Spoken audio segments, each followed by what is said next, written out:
Le bâtiment joue un rôle central dans notre quotidien. On y vit, on y travaille, et on y présente même des thèses en 180 secondes. Bref, on y passe en fait l'essentiel de notre existence. C'est d'ailleurs un peu la raison pour laquelle on lui en demande toujours plus.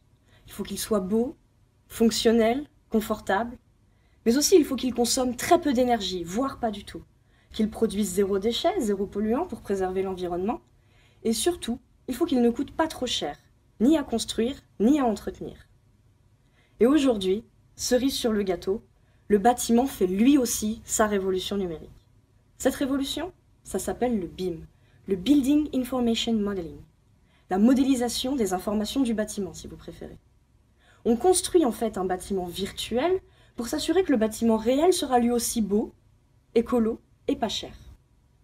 Alors vous allez me dire, oui, c'est de la 3D, c'est joli mais on connaît.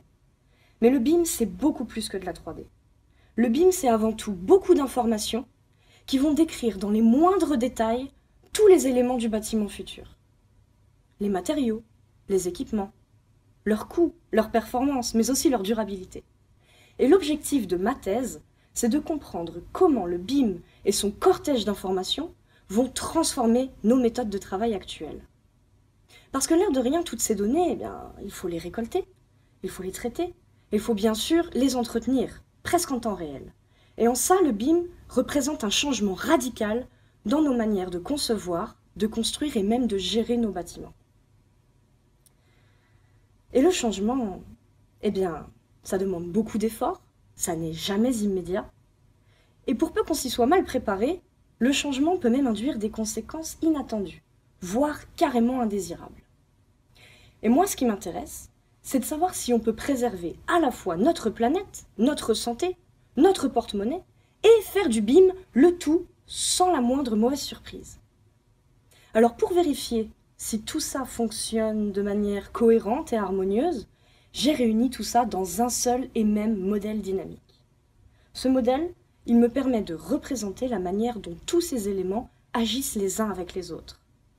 J'obtiens alors un assemblage très hétérogène, une sorte de grande mosaïque, un véritable modèle hybride. Et ce modèle, il me permet d'analyser à la loupe les réactions qui se produisent lors de grands changements, comme par exemple l'intégration du BIM. Parce que comprendre ce que nous apportera le BIM, c'est un premier pas pour comprendre comment construire dès demain des bâtiments dans lesquels vous aimerez vivre, travailler et peut-être même présenter votre thèse en 3 minutes.